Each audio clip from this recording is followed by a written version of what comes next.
the City of Angels is black and gold. You are listening to the Heart of LAFC podcast. And now, Joseph Zacher.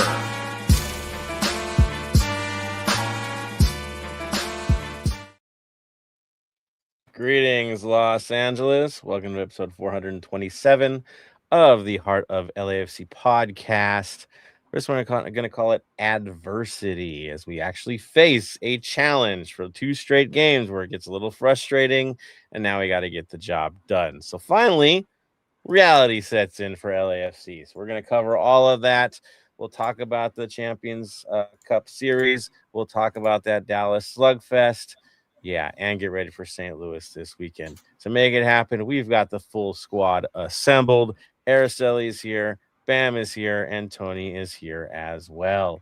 As you know what we do, our introductions. Let's check in with everybody today. Araceli, I know we missed you the last few weeks. How are you doing today? I need sleep. But no, on a serious note, I'm doing really well. I mean, as you guys know, we officially kicked off the 5th season of MLS Next Pro, and the past 2 weeks have just been so busy, so busy. For example, like this upcoming Sunday, we have a total of 13 matches, and just kind of the build up to that has been. I can't complain, obviously, but at the same time, when there's so much info coming in at once, it's just like, it hits you. But either way, the weather is finally nice over here.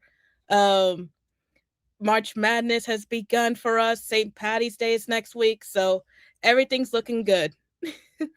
There we go. Busy times. Some good movies coming out too. I mean, honestly, it's time. So yeah, all good things on that front. We are all definitely busy. Tony, I know we were talking earlier. It's busy times for you as well. How are you doing?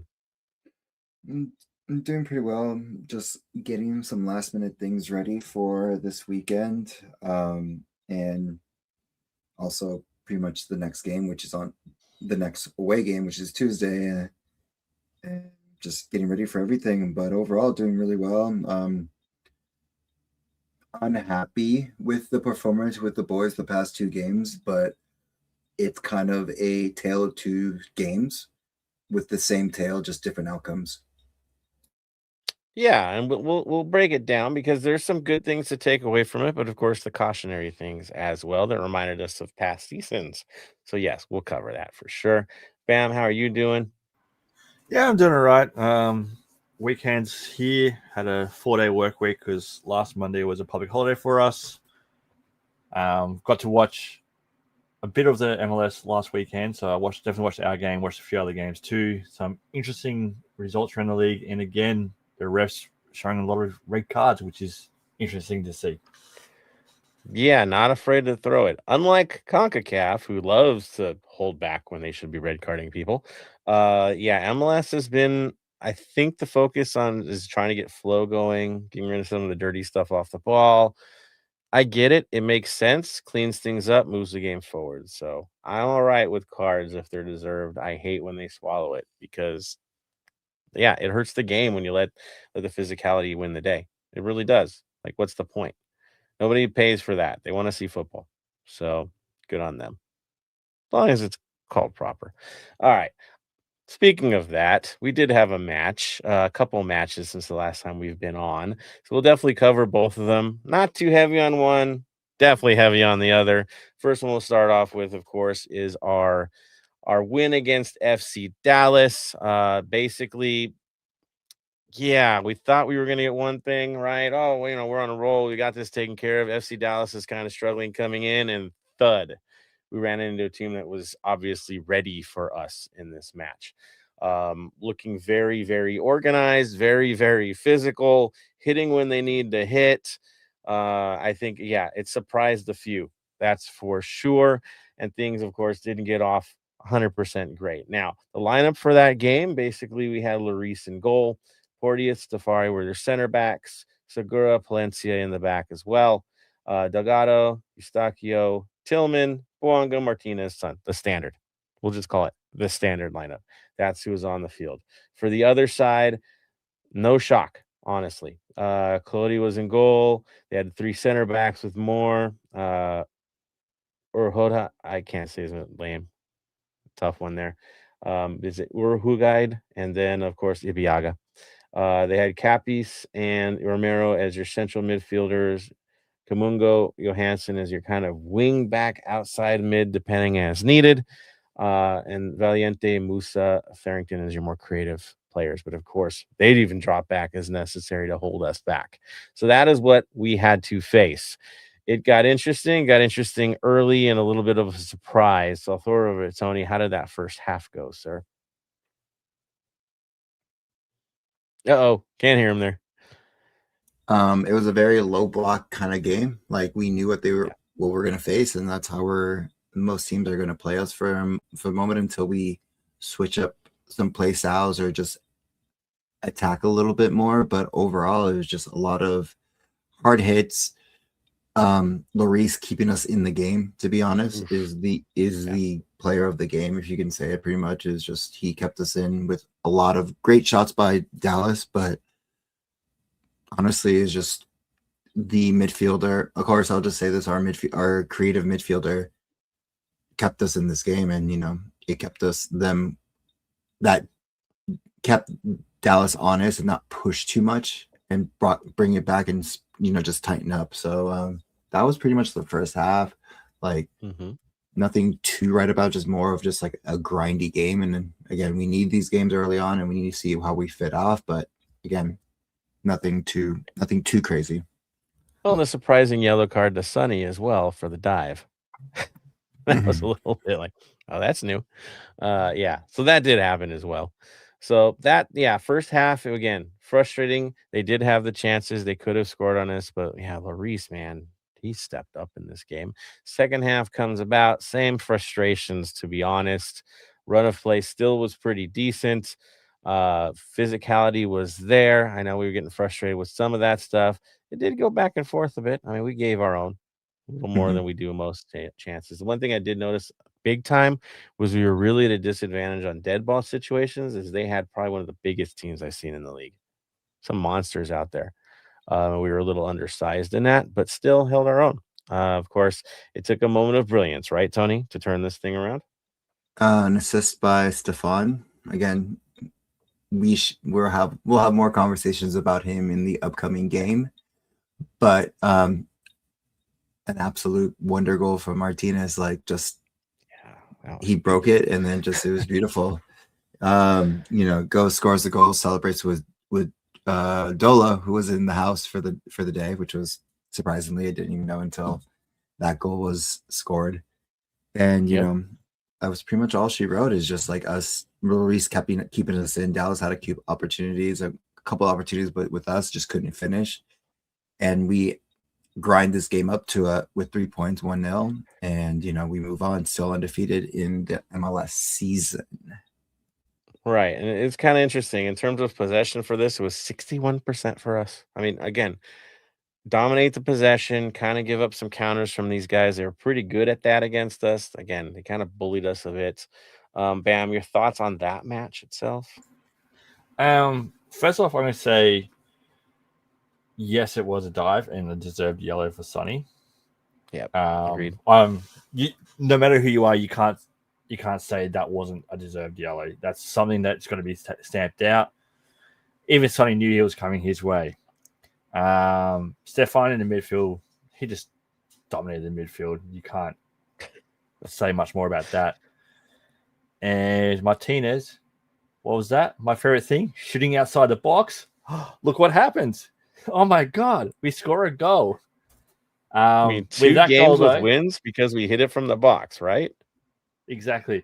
With that being said, though, keeper needs stronger hands to keep that out. Hugo would have kept that one out, but you know what it is. But all honestly, if it wasn't for Hugo, it would have easily been 2-0, 3-0 down easily. He kept us in it. His saves were on point.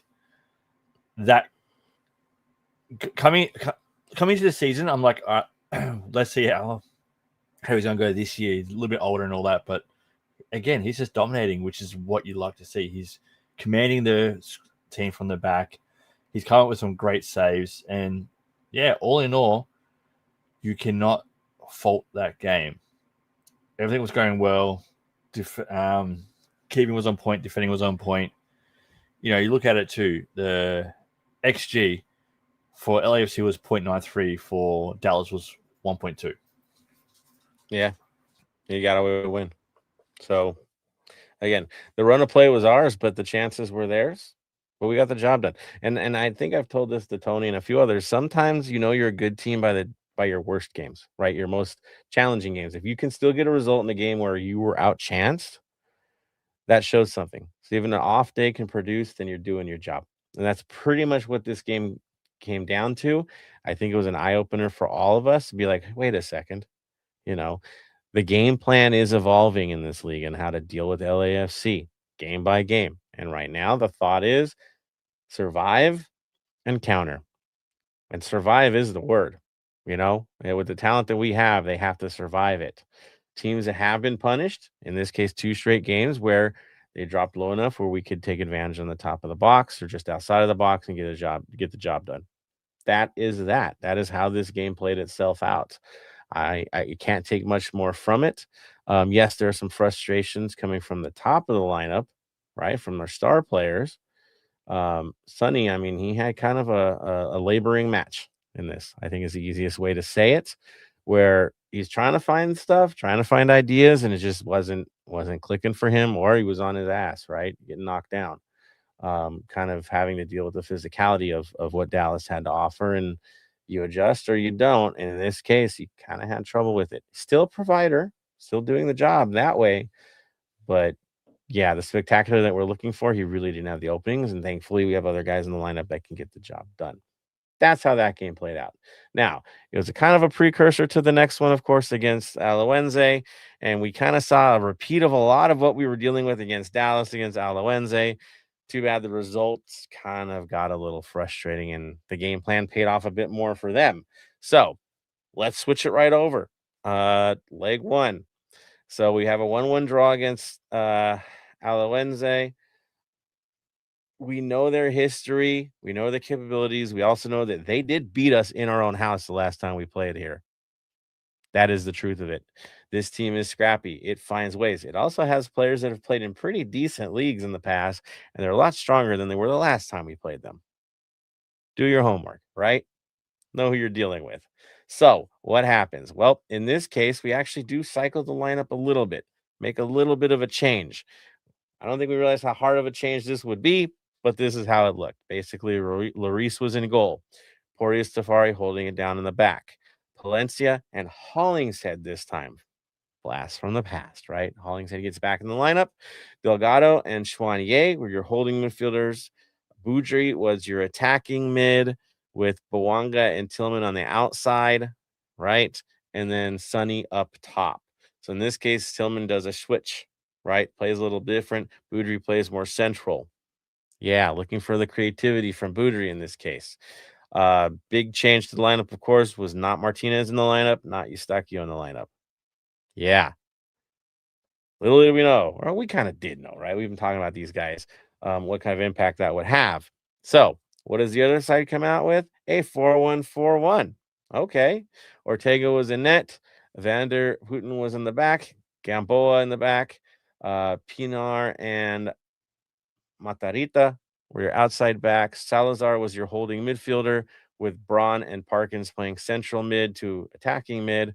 Perez and Hernandez on the outsides, and then Cisneros as your lone target striker. What was this built for? Drop it back, counter. Drop it back, counter. That was pretty much what we were going to have to deal with, which is kind of the CONCACAF vibe until you play teams from Liga MX. This is what you're going to expect, right? Low block, look for dead ball, create problems. How did the game play out? Well, I'll hand it over to Tony to explain the first half and then the second half. Go for it, Tony. First half was, again, the start of the same thing of the Dallas game. Very low block, a lot of physicality with the Alajuelense players, and the refereeing was not the greatest. I'm going to say that. It also felt like kind of one-sided. I'm going to say that in the best way possible, just because I don't know how it I never understand how one country can officiate the whole game. Like, that was the one thing I was just like, okay. I'm like, this is going to be a fun game. I saw it when I saw the lineup for the referees. I'm like, this is going to be fun, and we'll see how this works out. But it was physical.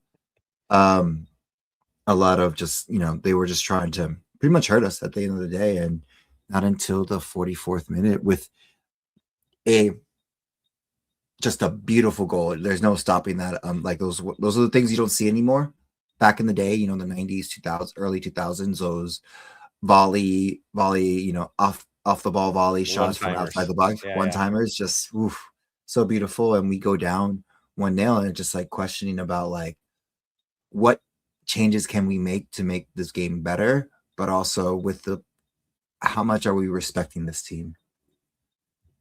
Yeah, I think, well, let's just say it right now. CONCACAF has a tendency to punish bigger sides in a way, and also punish creativity in the way that it officiates. It always gives the benefit of the doubt to the aggressor. and it takes a hard look at, say, diving and the creativity side of things. That is how it's been. That's how it's always been. I don't know if they're doing it as a great equalizer to keep everybody in it, but it's frustrating because you see good players get just half murdered out there, and it's yellow card, or I'm not going to give it to you because you already have one. And so you get a lot of that stuff. And so it's tough to see. It is. It's ugly. Now, I will say our guys gave it back. There's no doubt. We gave it back. Porteous was in a war out there, especially against Braun. That dude was dirty as hell all game. He probably should have had 3 or 4 yellow cards the way he was playing. He got the one, right? But yeah, pretty, that one play where he low bridges Porteous, right? Sends him flying. You're like, come on, man. This is wild stuff. But it did happen, right? And they play this. And yes, you got a brilliant goal. It took us a while with Denny to come back into it again to get the job done. Should there have been more? Oh, heck yeah, we should have scored more goals. We actually dominated this game. In total, we had 28 shot attempts. 11 of them were on goal. 28, right? And you only managed to get one on the day. That's what we're dealing with. Foul-wise, they had 13. We had 6. At least that's what it was called. I know. It is definitely frustrating to see. Yellow cards, we had 0. They had only 2. So 13 fouls, you get 2 yellows. Yeah, it was rough. That being said, I don't want to use it as an excuse because, again, we were still finding ways to create chances, still finding ways to get the job done, but we simply didn't get the job done. The flashback stuff we've dealt with in past seasons where you didn't figure it out. I think the biggest thing for me was if the last 2 weeks worked by bringing the ball up to the top of the box and hitting it, why would we go away from that and just try to dribble up and do that this time? That movement wasn't there, right? That type of passing didn't exist in this game. And we saw a lot of other cases where said skill player, and I'll say it like that, star player, can deliver the ball, maybe give a good give and go, and instead tries to look for that wonder shot and usually slams somebody in the back, skies it away, kind of gets too selfish with it and doesn't get the job done. That's kind of what we saw is back to that old school where we would just kind of lose it and the skill guys would try to carry everybody, and it cost us in this game. Bam, your thoughts on the match, your thoughts on the performance of our players out there. I unfortunately didn't get to watch it live or listen to it because I was stuck at work during the game. But going back, watching the highlights and all that, everything you said was pretty much spot on. The fact that we went from taking shots outside the 18 to trying to walk the ball in, it felt like we didn't take them serious. It felt like we were using them as training cones, which they obviously aren't.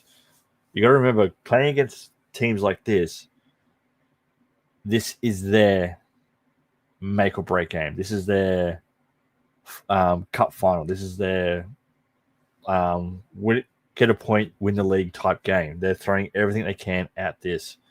And with them doing this, with us not taking them as that serious, you sit there and go, what were they really thinking? This will be the one time where I sit there and go, The coaching staff got this game all wrong. I mean, you saw who got rested on the day and who didn't get to start against in a knockout tournament. Yeah, 2 legs, man. And going back there is not going to be easy. Now, you also have to remember this is a team that has won CONCACAF twice in their history. They have history, and they're looking for the glory again. It's been a long time. They're trying to find their way back. They will fight tooth and nail to get back there. And we went in there, different mindset. Tony, your thoughts on the game? You were there. You were seeing how this was playing out. Your impressions?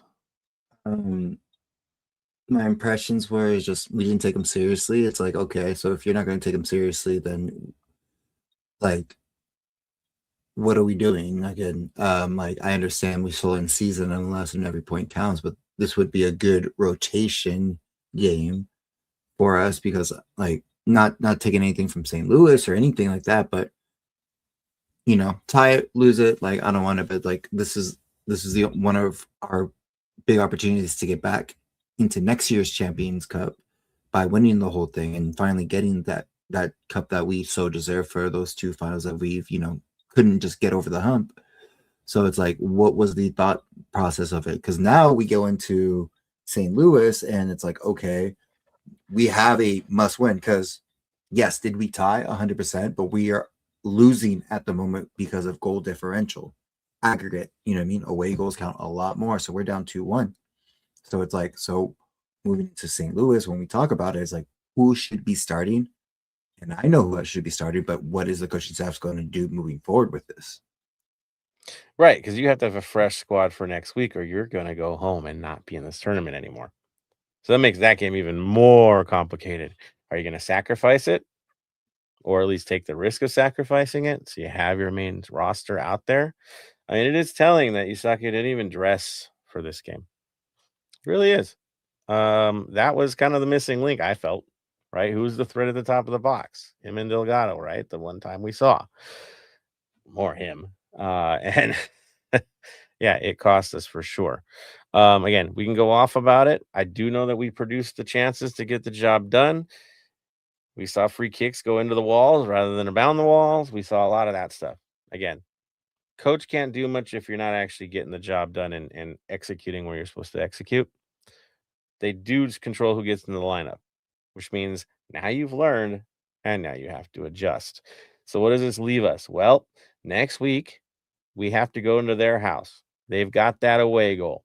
That means that even if you tie them 1-1 over there, not good enough. They've got the away goal. You have to go to overtime with that. If you play 0-0, your tournament is over. So either you have to win or you have to tie with a goal on the board. If it's a 2-2, we move on, right? We get the away goal situation. But you have to pretty much play for that win. You have to go in there looking for it, which means get used to the system that you just saw because they don't need more than that. So they're going to have to play that game against us. That's what they're looking to play. Try to catch us on a counter. Yeah, it changes the whole mindset. If you would have done the job here, got the win, you could go back over there and you have options. You no longer have options. It's you have to go for the win. You have to score goals. So yeah, it'll be different. It really will affect the match this week. Negatively, I say, because you have to get things right. Now, Araceli, you know how CONCACAF is. You know how tough it is to go there. Seeing what came out of this game, seeing how the result was, how confident are you that the team is going to get it turned around by next week? I want to say that I'm fairly confident that the team is able to kind of get back on their feet, so to speak, going into the next round. Because, I mean, just looking at the overall scheduling, it's not surprising that we saw this type of result, let alone Dallas going 6-7 games almost straight with very short turnarounds and limited roster rotation. So on that note, I would hope to see them kind of get back on their feet, like I said, but I don't know. I mean, it kind of depends on who they take to St. Louis and who they field down there also. Yeah, it's a battle. We're at home, but it's going to be a battle for sure. Bam, your thoughts? What are we going to have to do here? What changes are going to be required to get the job done when we head back to Costa Rica? See, looking at it, it's it will be what, a 68-hour turnaround from finishing St. Louis to going to kicking off in Costa Rica. That's an almighty turnaround. For me, I can see us not putting out a full-fledged all strength against St. Louis and saving some of that for Costa Rica. But I think the main thing is don't try to walk the ball into the net. Take those shots. You see a gap, go for it. Yeah, definitely. Well, I mean, that's the one thing is you kind of the hit and the hope mindset, or put it in the mix and see what happens, and put them in a uncomfortable situation. Simply ping-ponging the ball into that box with all those legs and arms, because the way penalties get called these days, chaos wins. Well, no, that though. You look at, what was it, Vancouver on the weekend. Their goal, whose goal was it? It was. Give me one quick moment. I'll find it. In the 4-1 win against Portland, Blackman's goal. Did you see that? Yeah. That's all you need. It's you kick it, it gets saved, deflects back off your body into the net. That's a goal. Put it in the mix. It doesn't matter who it comes off, as long as it ends up in the back of the goal. Plain and simple. But that just goes to show that keep trying to crash the net, keep trying to get it in there, and a deflection is all you need. Yep. I mean, you have to get the first one. That's the truth of it. If you get one, the game then opens up and it becomes your game. You can now dictate what happens for the rest of this thing. But you got to get that first one. They have to come out and score at that point.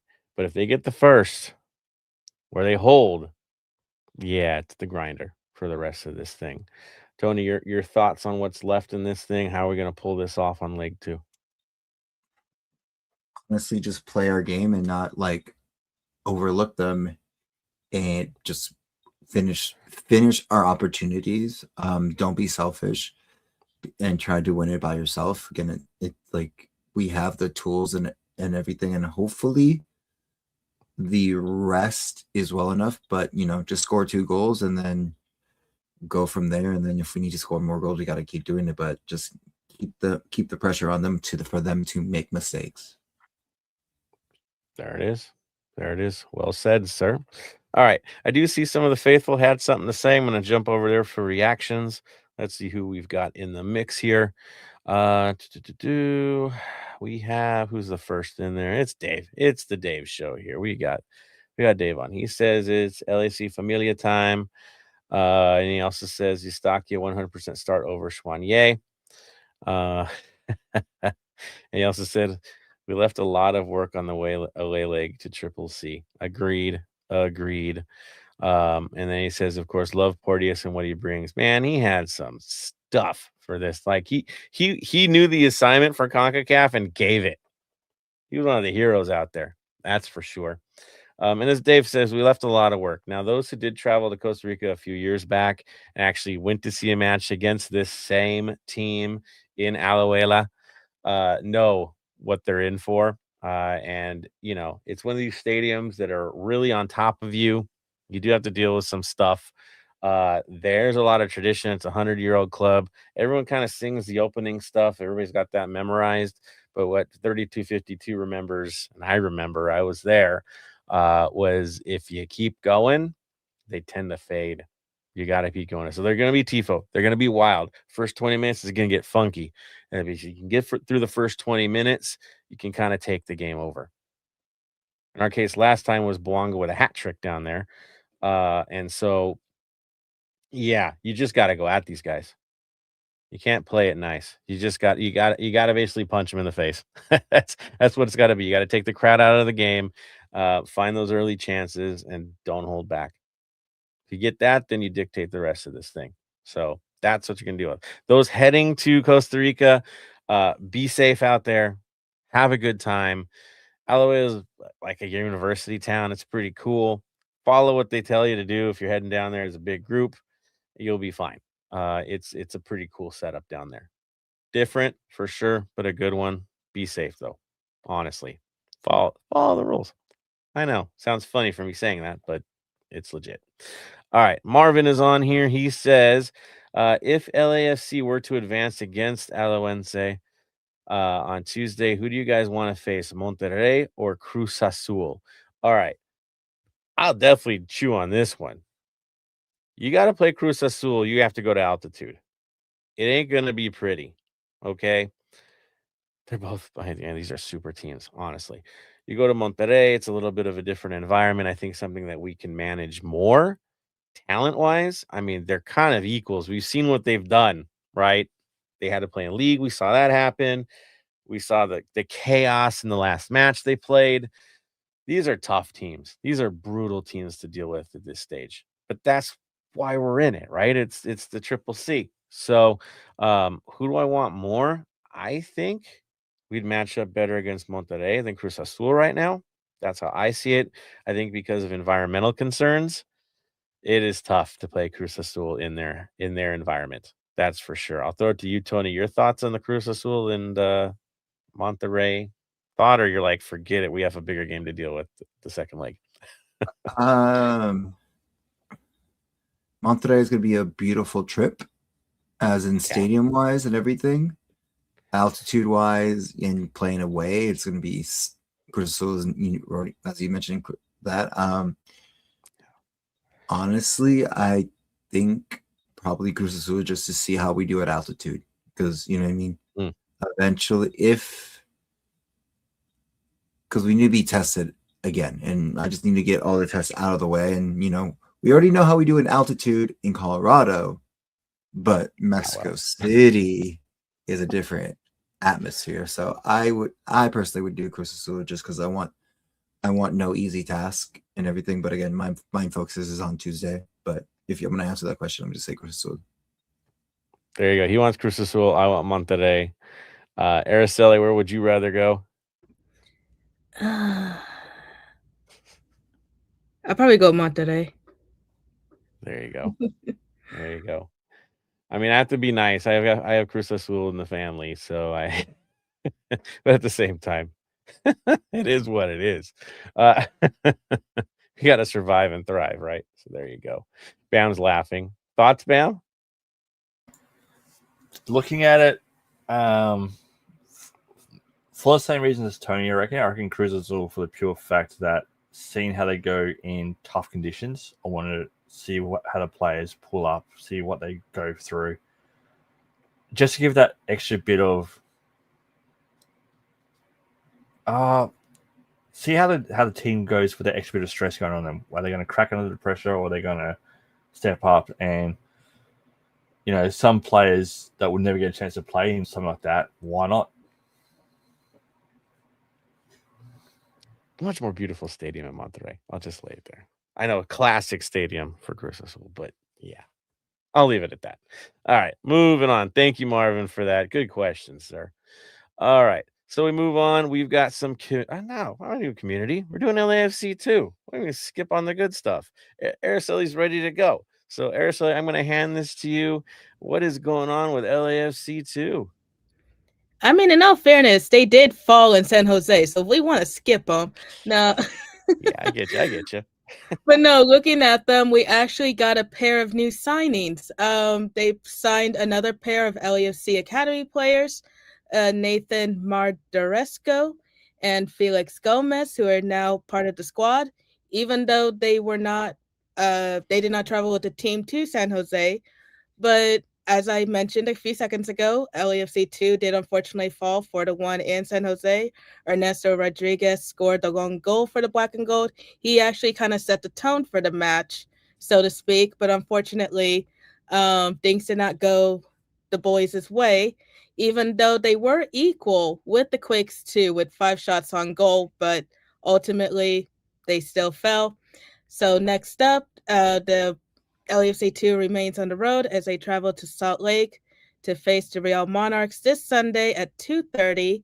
The match will be streamed on OneFootball and MLSnextPro.com. There we go. It's nice to know that we can easily watch these games. Access is good. Your thoughts, Araceli, on the Monarchs? The Monarchs, they've been doing fairly well for the past 2 games. I mean, in all honesty, I would need to do a little bit more research into them because, like I said at the top of the show, there's just been so much going on. I don't mean to say that as an excuse, of course, but in reality, there's a lot. Yeah, there's a lot. I mean, and the Monarchs are, again, a really well organized organization. It sounds funny saying it that way, but again, they've got their own field setup. They've got everything kind of in place. A little more, I would say, more brick and mortar. Let's be honest. They've been doing it for a little longer than us, so there is something, and they have produced some good players that have stepped up. So that too, it's going to be tough. Oh, no, It'll be tough for the absolutely. boys. Just like this past weekend, a good example is Griffin Dillon made his MLS debut. So the structure is there. Yeah. So challenges, that's kind of expected. Again, we're the young guys still in this. That's for sure. So got to learn somehow. This is the way to do it. All right. I'm going to jump over to Tony. I know you got some community stuff for us. One obvious one and some others. Go for it, man. So of course we have 3252 membership is still up and going. $30 gets you a scarf, helps out with tifos, drums, paintings, anything 3252 related. All that money goes into that, helping us for the season. There's also a $65 one, which again gets you everything like dog tags, patch, pins, beanie. Let's see what I'm missing. And I believe that's it. And also in the $30 one, you can pick and choose. So you can make it more than $30 and just get the stuff that you want. Now, moving forward, with the game coming up, we have it's going to be Women's Appreciation Night. So for the game, and then of course for Black Army, we're doing Rock Your Socks in an ode to helping for awareness for autism and everything like that. So if you got some cool colored mismatchy socks that you want to wear, please do, and it'll just be fun, just show awareness, as well as just announce AIM is going to do it was like a 5K marathon on August 9th. Registration are soon going to be up and early, but it's going to be August 9th. It's going to be at near Dodger Stadium, and more info to be once I get more on sponsors, retails, and stuff like that. There we go. So we'll keep you guys posted. And of course, coming up soon, I guess next week, we have that watch party at Ontario Airport. So stay posted on that, guys. It's happening. I know registration already started up on that, but if there's space, still get into it. It's going to be a lot of fun. So there we go. All right. Moving on to what do we do every week? That's right. The Vinyl Club Minutes. I think there were some ideas as to what they want to go with. So I will go to you, Tony. Do you have a Vinyl Club Minute song that you were interested in posting up this week? Hold on. Let me see. There's a couple songs I know I've been vibing with, is the best way to say it.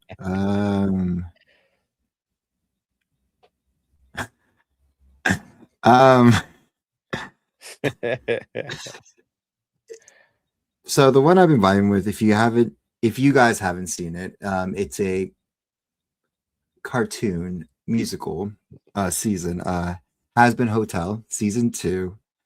The song that I've been listening to is called Clean It Up. It's a very it's just a very fun song to me to listen to and stuff like that. Shout out to the voice actor and singer for that song because of the way she has to sing that song, and then in 2 different languages and at the speed of it. Really well done. So I would probably go with that one.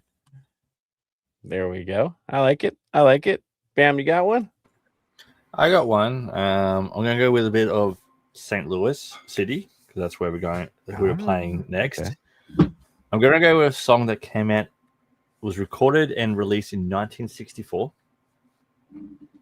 Everyone would know it from a film that came out in 1994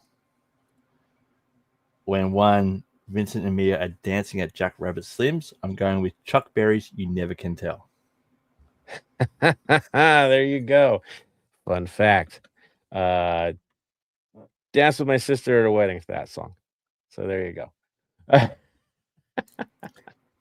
I know, right? It's a thing. I had to hand her off. So there you are. But no, yeah. like looking more into that, it's been used obviously in Pulp Fiction, but it was used in like Ally McBeal, Gilmore Girls, Big Bang Theory was used in that. Most recently, The Summer I Turned Pretty, it got used in that and all that. So I literally just came across their website that TVs, movies, games, you put in whatever, and it tells you what music was used in that show. There you go. Good choice. All right, I got two that I would throw in. One, Rumble from Skrillex, because we're heading to the jungle. If you know, you know. If you've been to Costa Rica, you know how close you are to it when you're down there, and how beautiful that place is. So we'll do that one. And then I just saw a really cool movie. At least I liked it. It was epic with Elvis Presley. It was like the pair off. I know. I saw that in the theater. Go figure. It was Elvis Presley in concert because I like classic stuff. There you go. And it is Elvis. So I throw that album out there. The soundtrack's pretty cool. It's a Vegas show. What can you do? So dig it. I like it. That was fun. Anybody else? Araceli, you got one you want to throw in? Yeah, actually, I've really been binging Young Miko's What's Up because of the new Gap commercial. I just really like the beat to it, even though it sounds like a particular song us millennials will recognize, but it's to me, it's really good. Let's pick a There you song. go. Pick a song. Oh. Picking a song. What are you going for? Pick a song from that album.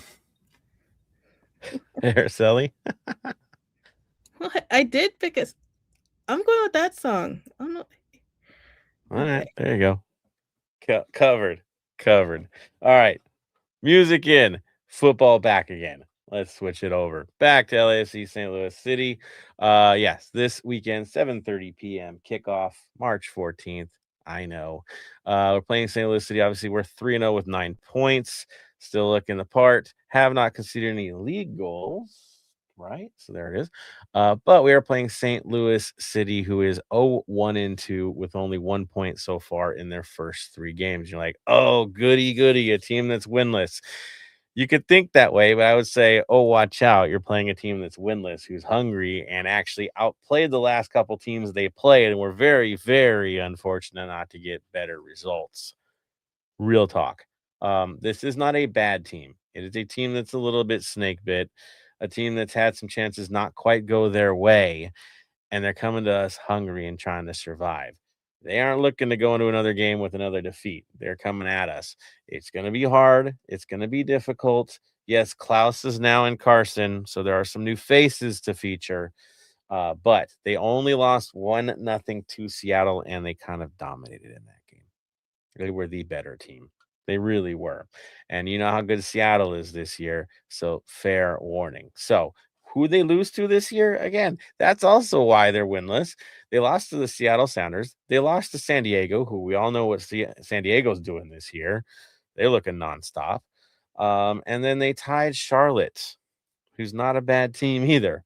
So there you go. Again, not hard to deal with here. It is going to be a tough matchup. Now, last game they played a 3-4-3. I have a funny feeling those wings will be dropping against us, but basically Berkey is in net. He's always good for preventing 2 good goals in a game, right? He steals them. So you got Berkey in net. Baumgartel, Polvara, and Orozco are your center backs. Edelman and Durkin are your defensive midfielders, with Volum and Santos as your outside attacking.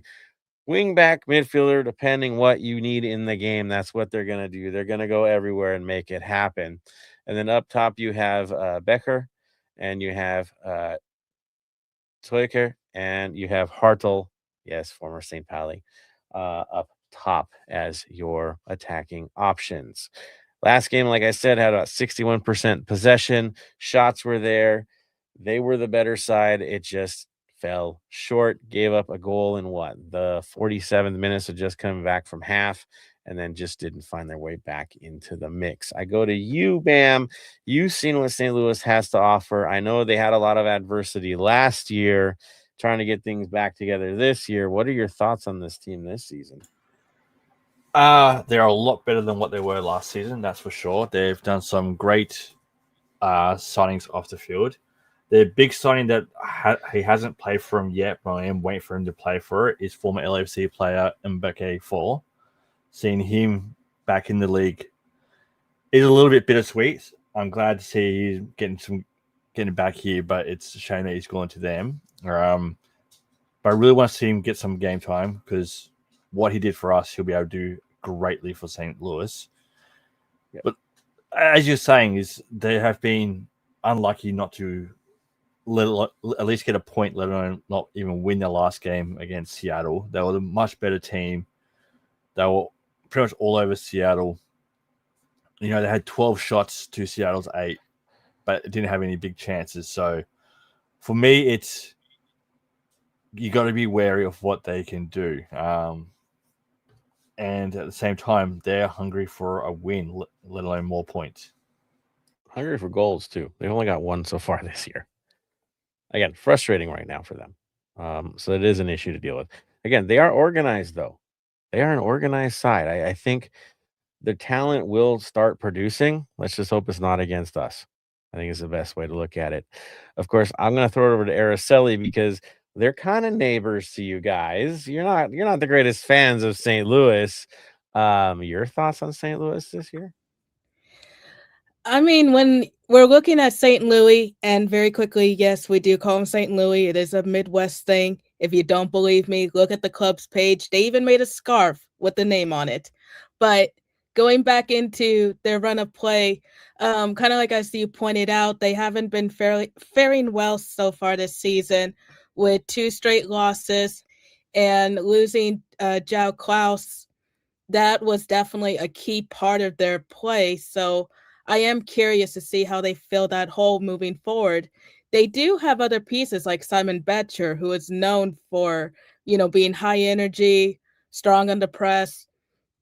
So I'm excited to see how he develops for this season. And I'm not just saying that because he is a Next Pro alum, but overall, when it comes to St. Louis and their style, they've always known to be kind of on the counter, but again, with João missing, I don't know. It's going to be an interesting matchup. Yeah, they're short on weapons. That's for sure. They don't have that guy yet. And if you're looking for Hartle to be that guy all year, you're in trouble. I mean, honestly, he's a great skilled player. Awesome. I wish he played for us. Real talk.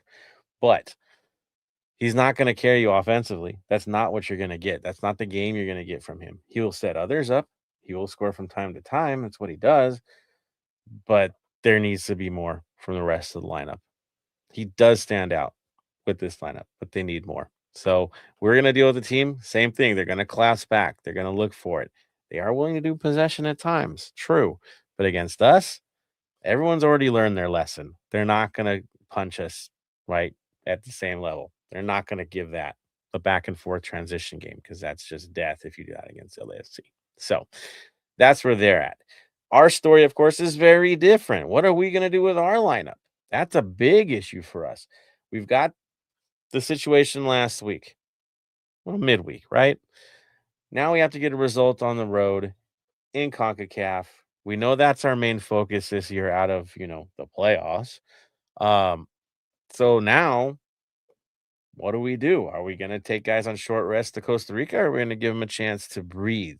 How many are we willing to sit out? How many are going to get limited minutes? It's kind of a big mystery at this stage.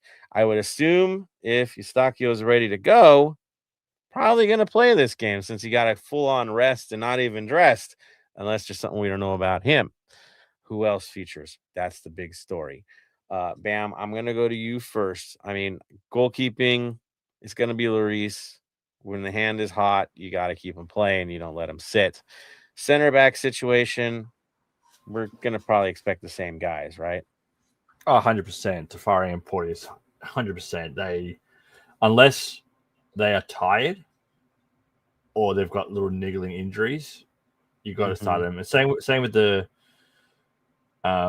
Eddie and Palencia as the outside backs too. You just got to start them. That back four at the moment you cannot change. And Eddie got a rest too, right? He didn't have to feature. So he's playing good. Let's be honest. So he had his rest, which kind of is a tell that he's going to show up for this match. Palencia, he's a constant. So there's that. Tony, you don't see any differences in the back line, right? We're going to go with our A squad for that. If we don't play Stefan, then I would want Segura in, just because he's not at that caliber of Stefan, but he will make those big passes and try to make it work to like spread the field. All right. So now I'll go to you on your midfield situation. What are we going to show up with the midfield this time? Your two holding mids, your attacker. Who are you going to go with for the midfield? Like I said, if Segura's not in, then I would expect Delgado, Tillman, and Stefan. Yeah, I mean, I think we just need them, even though I know the game's coming up quick. But again, rest was given, so we can kind of afford it. And some moves were made, so we can afford it. Now, wings. Where do we go with that one? Araceli, are we starting our 2-star players? Are we resting them? What would you do with our attack?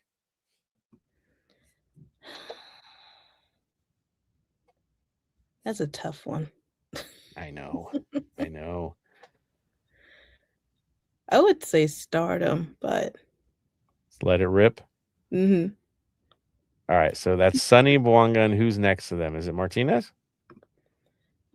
I would probably go with Martinez, at least to start it off with.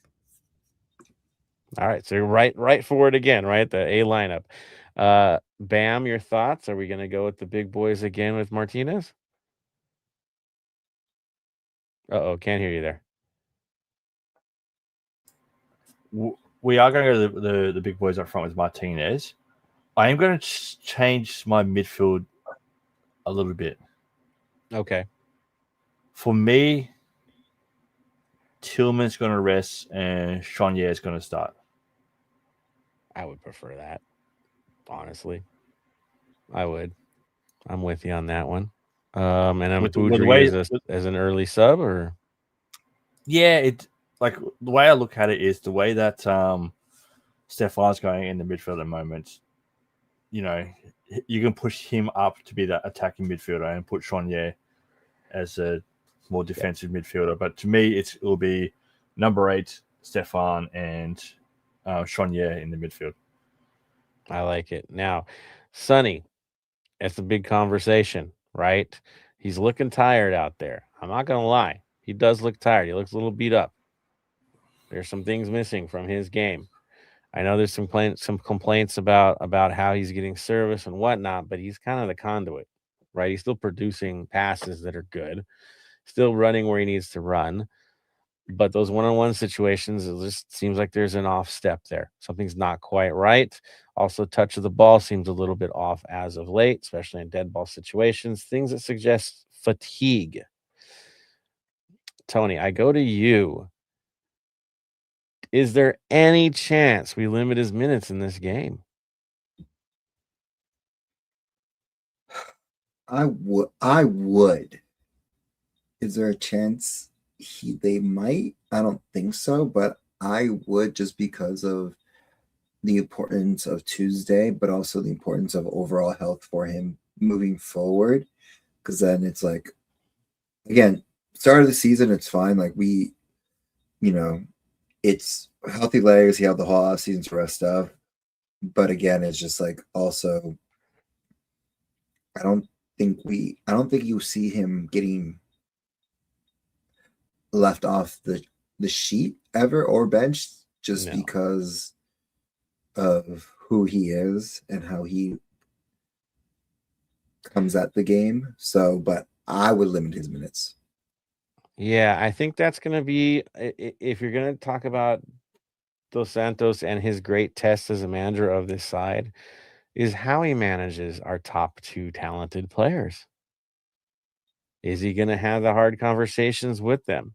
Is he willing to sit them? Because we know they hate that. But what's good for the team, right? What's good for the moment? What's good for their own health? I think both of them, if they had one leg missing, they'd still find a way to get on the field because they're built that way. But people get paid to make hard decisions. Araceli, do you think there's a concern there of the willingness to even sit a player down like that, or is it kind of just you let them dictate as they wish?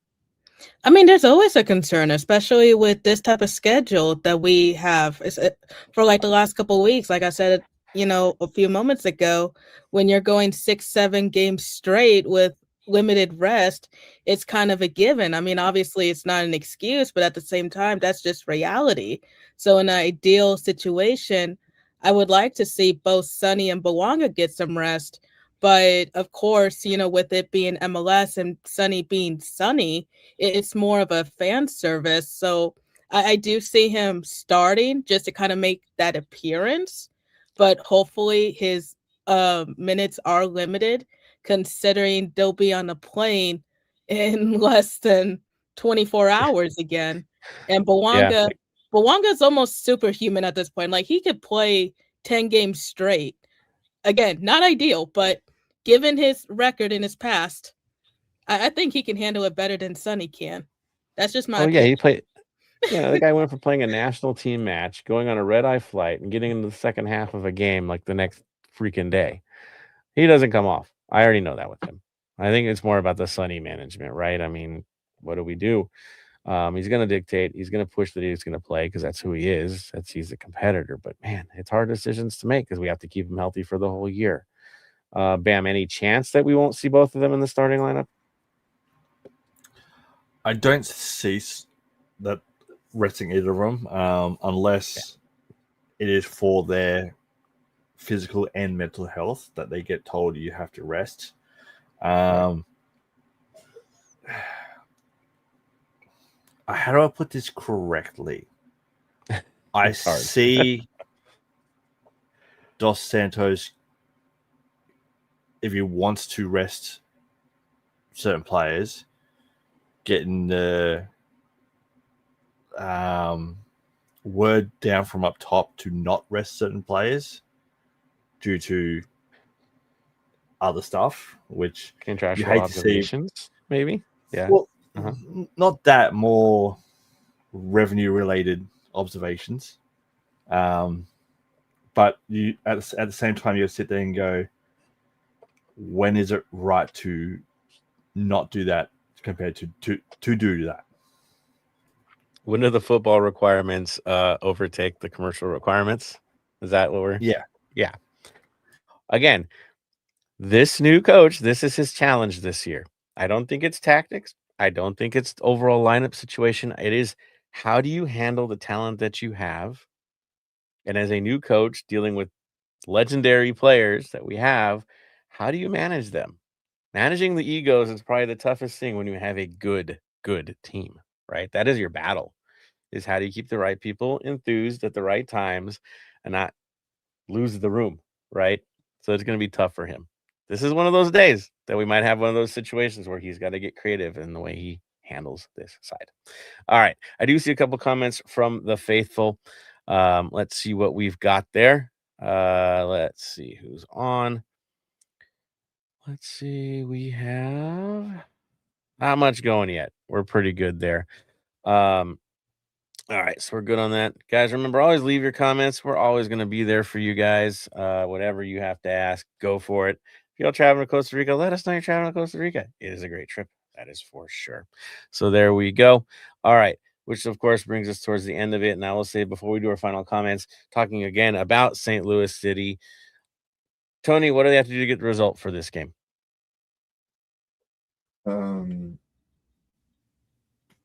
Finish is 1. 2, play just more of an attacking mindset of just instead of looking for the perfect pass, if the shot's available, take the shot and be more upfront about it and aggressive.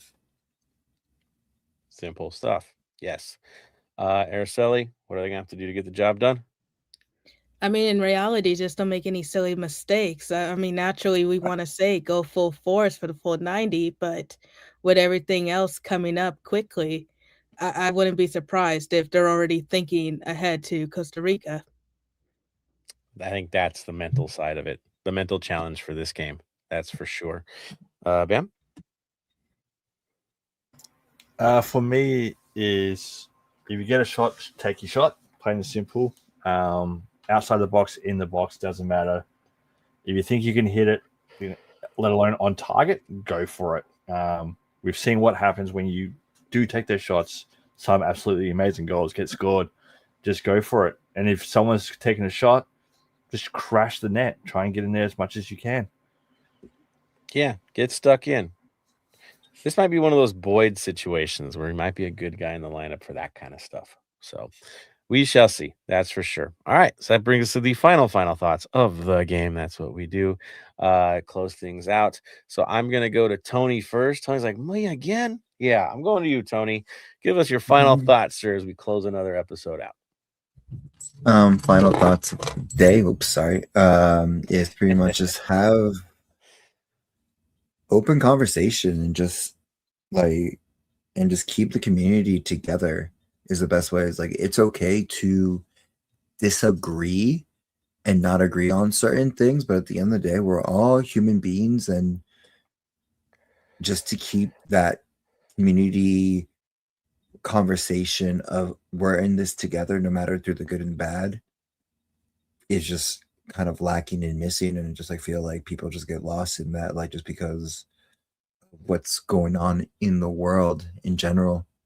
So just keep the conversations, have fun, drink a lot of water. It's going to be a hot one from what the weather is going to be saying, so make sure you're hydrated and just have some fun out there, and let's get these 3 points and hopefully move on to the next round to Champions Cup. Be careful, fam. That's for sure. Be very careful out there. Gonna be a warm one. That's for certain. Araceli, your final thoughts? Final thoughts for me, just wishing everyone a fun and safe weekend, whether if you're going to any early St. Patrick's Day parades or just any parties in general. Of course, if you're going to the game, like any other home game, please don't be stupid. Always have a plan B. And if anyone is traveling to Costa Rica, of course, safe travels, and we can't wait to see. There we go. It is one of the most beautiful places you'll ever travel to. So that. Bam, final thoughts? Final thoughts for those going to the game this weekend: be safe, look after each other, enjoy it. Don't forget, after the game, F1s are on. So I know with you guys in the US, you get it with your Apple TV now. So definitely get onto the F1s. I know Tony will be watching it. I'll be watching it. Get out there, enjoy yourselves, have fun, relax, do what you want to do while Tony does a Macarena. And he didn't use that as the final club minute. Yeah, go figure. If you know. Bam understands it. Joseph understands it. I guess Araceli does it.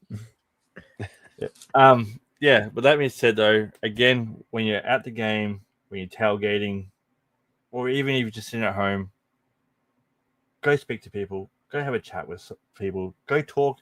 Call that old mate you haven't spoken to in years since you guys were at college together. Conversations can change and save a life. It's very important. I know I harp on about it every episode about mental health, but it is very important.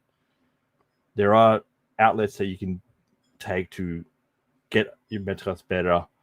For those in the LA County area, you can call 800-854-7771, or you can text an online chat with 988 for the LA County Department of Mental Health. It's there for you to use. So definitely use it. There it is. Thank you, sir. Again, check in with each other. These times are tough. There is no doubt. There's a lot out there that can really be overwhelming, without a doubt, whether it's the job market, whether it's the world itself. So look out for each other. Look out for your friends. If you're not hearing from somebody a lot, check in. It doesn't hurt. When you're at the games as well, again, pay attention. Know where you're at. Know where your friends and family are at. Just be smart about your movements and all that fun stuff. And just be wise. Again, you're representing LAFC, whether you're in Costa Rica or whether you're at BMO. So do your best, your absolute best. Sing for the 90. Stay hydrated, stay healthy, keep your heads. That's the most important thing. For those traveling to Costa Rica, enjoy this trip. It's going to be amazing for you. Stay safe out there. Fairly safe anyways in that country. Just be smart about it. You're an international traveler. And then get back safe and we'll see you. And I think that's the essential thing. So see you guys this weekend who are going to the game. Don't ever hesitate to talk to Tony and I. We love the conversations. We thrive on these conversations. We're here for the faithful. We always have been, always will be. Because why? We're a part of the faithful. We're in the North End week in and week out doing our thing. So check in. That is for sure. And on that note, of course, what's that final word of the day? That's right. Here we go. Araceli. Stay golden. Tony. Stay golden, Los Angeles. Bam. Stay golden. And from me to all of you, stay golden, Los Angeles.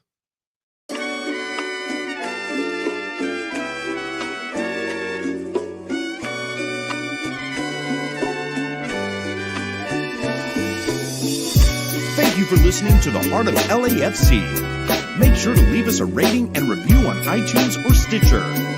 Shoulder to shoulder, the black and gold is taking over.